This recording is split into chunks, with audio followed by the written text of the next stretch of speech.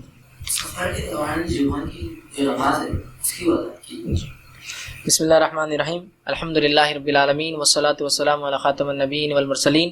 رب اشرح لی صدری ویسر لی امری واحلل عقدۃ من لسانی یفقہوا قولی. بھائی نے ایک اچھا سوال کیا کہ جمعہ کی نماز سفر میں اگر ہو تو اس کا کیا معاملہ ہوگا. تو دیکھیے جمعہ کی نماز کے تعلق سے مسافر کی حد تک رسول اللہ صلی اللہ علیہ وسلم فرماتے ہیں اس کے لیے جمعہ نہیں ہے.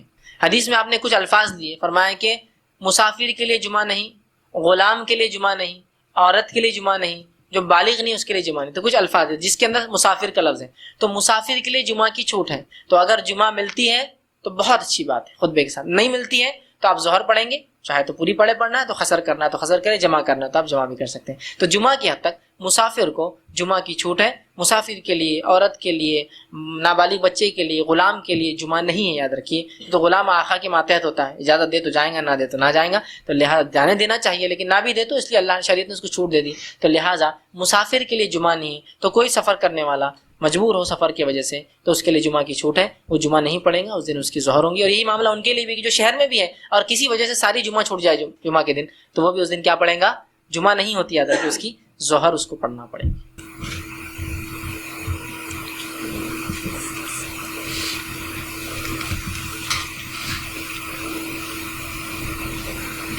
کسی نے ایک سوال کیا, جب حج اور عمرہ کے لیے مدینہ مکہ جائے تو وہاں پر 4 دن سے زائد رکتے ہیں تو قصر نماز پڑھے یا پھر پوری نماز پڑھے. دیکھیے سب سے پہلی چیز تو یہ کہ اگر آپ مدینہ اور مکہ جا رہے ہیں تو میں آپ سے یہ کہوں گا کہ اگر آپ امام کے پیچھے نماز ملتی تو پوری ہی پڑھیے, اس لیے کہ وہاں کی ایک نماز جو حرم کی ہے, مسجد حرم کی ہے, وہاں کی ایک نماز عام مسجدوں میں پڑھے گئی نماز سے 1,00,000 درجے افضل ہے, اور مسجد نبوی میں پڑھی گئی نماز 1,000 نمازوں کے برابر ہے. وہ روایت جو آتی ہے کہ 50,000 کے برابر ہے وہ درست نہیں آتے. مسجد جو نبوی کی, مسجد حرام کی 1,00,000, مسجد نبوی کی 1,000 اور مسجد اقصیٰ کی 500 اس کے برابر ہے. تو ظاہر سی بات ہے کوئی بھی شخص مسجد حرام جا کر کیوں قصر کریں گے خواہ جماعت سے پڑھیے, پوری پڑھیے وہاں نماز, ٹھیک ہے, وہاں ثواب. لیکن آپ مسافر ہیں, مکے سے مدینہ جا رہے ہیں, راستے میں آپ کو پڑھنا ہے تو بالکل آپ قصر کر سکتے ہیں, مسئلہ نہیں. لیکن حرمین میں تو آپ فائدہ اٹھائیے اس کا پوری نمازوں کا, اور زیادہ سے زیادہ پڑھنے کی کوشش کیجیے. لیکن مسافر, بیماری یا کسی وجہ سے آپ قصر کرنا چاہیں تو اجازت تو بالکل ہے, اس لیے کہ آپ مسافر ہیں, اور اس کا بھی وہی ہے 4 دن. لیکن یہ فرض نہیں ہے. کچھ لوگ سمجھتے 4 دن کم از کم پڑھنا ہی پڑیں گی تو وہ خامخواہ قصر کرتے رہتے. نہیں, یہ قصر خامخواہ نہیں ہے. آپ جماعت سے پڑھیے, وہاں الگ الگ پڑھیے, اس کا ثواب انشاءاللہ عزیز زیادہ ملے گا.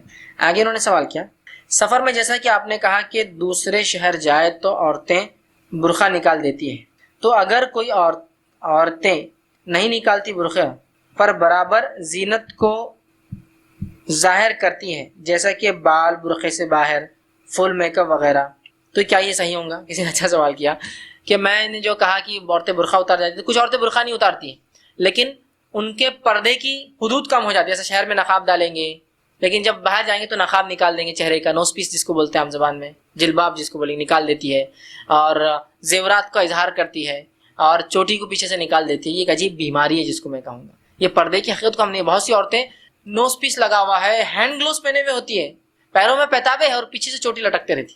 حالانکہ بال زینت کا ایک بڑا اہم حصہ ہے, اس کو بھی آپ کو پردہ کرنا ہے. کچھ عورتیں کھلے بال, کوئی چوٹی ڈال کے شاید بتانا چاہتے ہیں کہ ہمارے بال اتنے لمبے ہیں. حالانکہ اگر آپ اس کو دور سے دیکھیں نا, کبھی دکھ جائے تو آپ کو ہنسی آتی ہے وہ چیز دیکھ کر, اتنا گندا تصور آتا ہے اس کا. ٹھیک ہے, تو وہ بال بھی زینت ہے, اس کو چھپانا ہے. تو لہٰذا عورتیں نہ اپنا چہرہ کھول سکتی ہیں, نہ زینت دکھا سکتی ہے, نہ بال بتا سکتی ہے, نہ پیچھے سے بال کھلے رکھے, نہ چہرے پر میک اپ کرے. لوگ بتا, ہاں میک اپ شوہر کی حد تک ہو سکتا ہے, اس میں کوئی حرج نہیں, لیکن جیسا آپ پردہ شہر میں کرتے ہیں اور جیسا شریعت کے مطابق اگر آپ شہر میں کرتے ہیں تو اسی شریعت کے مطابق غیر شہر میں بھی جب جائے تو اسی قسم کا پردہ آپ کو رکھنا ضروری ہے. جی السلام علیکم. سفر میں جو تو قصر کتنے کلومیٹر پہ کیا جائے گا؟ جی کچھ بولتے ہیں کہ 72 کلومیٹر، کچھ آتا ہے کہ 30 یا 40 جی کلومیٹر. جی میں نے ایک بڑا اچھا سوال کیا جو میرے سیشن میں چھوٹ گیا تھا کہ اب خسر کرے کہاں سے. خسر تو کر سکتے ہیں، جمع بھی کر سکتے، بعد خسر کرے کہاں سے. تو دیکھیے خسر کے لیے یاد رکھیے، خسر کے لیے شریعت میں حدیث میں کوئی حد متعین نہیں ہے کہ کتنے کلومیٹر سے شروع ہوں گی، کتنے حد متعین نہیں ہے. جو کچھ اقوال جیسا کہ امام ابو حنیفہ امام شافعی سے آتے ہیں 48 میل، اور اسی طرح جو ہے 38 میل، امام ابو حنیفہ نے 48 میل، جو کہ اگر ملٹیپلائی کرے 1.7 کلومیٹر کا ایک میل ہوتا ہے یاد رکھیے، تو وہ تقریباً 70-72 میل یا 65 کلومیٹر سے اوپر جاتا ہے. اسی طرح جو ہے 38 میل 28 میل یہ اقوال ہے علماء کی. تو یہ اقوال ہے، اس لیے کہ اسی لیے کوئی صحیح سند سے ثابت نہیں کہ آپ نے کچھ حدیث میں کہا اتنے کے بعد. تو اب ہم اور آپ کیا کریں؟ تو اس کے لیے جو علماء نے بات بتائی، جو جمہور علماء کے اقوال ہے وہ یہ ہے کہ جس سفر کو آپ سفر سمجھے اس میں آپ خسر کریں. یہ انسان کی نوعیت، شہر کی نوعیت اور سواری کی نوعیت پر ڈیپینڈ ہے. آپ جس کو سفر سمجھتے اس میں خسر کیجیے، نو فکس لمٹ. اور یہ بہت زیادہ درست قول ہے، اس لیے کہ اگر آپ لمٹس باندھیں گے 72 کلومیٹر، تو آج بمبئی جیسے اور حیدرآباد جیسے، کلکتہ جیسے، دلی جیسے شہر 100-150 کلومیٹر کے شہر ہے صرف. تو 72 کلومیٹر تو گھر سے کیوں چلا جائیں گا؟ مارکیٹنگ کا بندہ ہے، روز جا رہے ہیں یہاں سے. یا ٹرانسپورٹ اتنا آسان ہو گیا کہ ایک آدمی اورنگا سے نکل کر پتہ نہیں کتنے دیہاتوں مارکیٹنگ کر کے آتا، یہاں سے خلد آباد، دولت آباد، پھر وہاں سے نکل کنڑ، پیٹھن، بالکل کامنلی بس جا رہا، بلکہ جابس کے لیے ہر صبح آپ نکل کے، کچھ لوگ پیٹھن جاتے 50 کلومیٹر، والوج جاتے آپ 30 کلومیٹر، ایک دم کامن ہے ٹرانسپورٹیشن کی. نہیں بدل تو کیا آپ کو والوج میں یہ خسر کرے یا پیٹھن میں؟ تو دیکھیے اس میں جس چیز کو آپ سفر سمجھتے ہیں، جس کی تکلیف لائق ہے، جس کے لیے آپ سہولت چاہتے ہیں اور کنسیشن کا فائدہ اٹھائے، آپ اس میں خسر کیجیے. تو ایک آدمی جو روز اپ ڈاؤن کر رہا ہے اورنگا سے پیٹھن، اس کے لیے خسر نہیں، کیونکہ اس کا روز مرہ کام. لیکن اگر میں خاص طور سے جاتا ہوں تو میں خسر کر سکتا ہوں، اگر مجھے سفر اس کی تکلیفیں ہیں یا اس کے لیے وہ ہے وہ کر سکتا ہوں. کچھ لوگ ہوتے نہیں، آج تو سفر اتنا آسان، امریکہ کا تو بھی آپ ایک دن میں جاتے ہیں، تو خسر کیوں کر رہے ہیں آپ؟ دیکھیے شریعت نے ڈھیل دی ہے، کوئی انسان فائدہ اٹھانا چاہتا ہے تو اٹھا لے. تو اس معاملے میں اقوال موجود ہے علماء کے، لیکن صحیح بات یہ ہے جس کو آپ سفر سمجھے اپنے، اس میں جس کی تکلیف ہے، جس کی مشقتیں ہو، جس کے لیے آپ تیاریاں کر کے جا رہے ہو، تو آپ جس کو سفر سمجھتے اس میں خسر کر لیں. اس میں سب سے چھوٹا قول جو آتا ہے 13 یا 19 میل، جو کہ 23 یا 27 کلومیٹر کے قریب ہوتا ہے. لیکن پھر میں کہوں گا جو زیادہ بہتر بات یہ ہے جس کو آپ سفر سمجھے اس میں آپ خسر کر لیں. وہ آپ کے سفر، حالات، ماحول، معاشرہ، ٹرانسپورٹ. جیسے آپ کو بیل گاڑی میں سفر کر رہا تو 30 کلومیٹر بھی مطلب بہت بڑا سفر ہے اس کے لیے، لیکن میری بائک کے اوپر 30 کلومیٹر ہوتا تھا ہاف این آور، آدھا گھنٹہ. سمجھ رہے آپ؟ تو یہ نوعیتیں ہیں اس کے اعتبار سے. تو فکس لمٹ باندھنا درست نہیں ہوگا آج کے دور میں، جبکہ آپ جہاز سے ایک دن میں پورا دنیا گھوم سکتے ہو سکتا ہے آنے والے 10-20 سال میں 2 بار دنیا گھوم لے ایک دن میں. جو 12 ابھی 25 گھنٹے امریکہ جاتے ہو سکتا ہے 12 گھنٹے میں جائیں. سپر سونک جیٹ سب عام ہو رہے ہیں دھیرے دھیرے، عام جہاز بھی اس کوالٹی پہ جا رہے ہیں، تو آپ 12 گھنٹے میں جائیں گے، ہو سکتا ہے 6 گھنٹے. تو یہاں آپ انسان کو ڈھیل دے دیں، وہ جس کو سفر سمجھے اور اس کے اعتبار سے وہ جو خسر کر سکتا ہے.